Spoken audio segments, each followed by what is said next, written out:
Hi guys, আমরা এখন আছি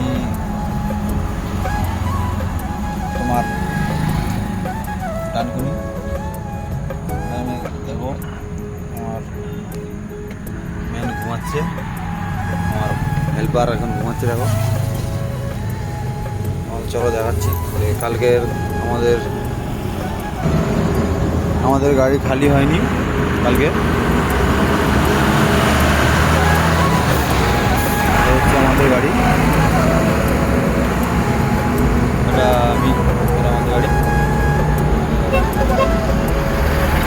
আমাদের গাড়ি খালি হয়নি, তার জন্য আজকে খালি হবে। দাঁড়িয়েছে, আমরা খালি করবো, কাটা করবো গাড়ি কাটা করবো। গাড়ি কাটা করে বাড়াচ্ছে একটা গাড়ি, ডানকুনি আছি, গাড়ি কাটা করে আমরা খালি করতে যাবো। চলো তোমাদের শেয়ার করবো, ঠিক আছে?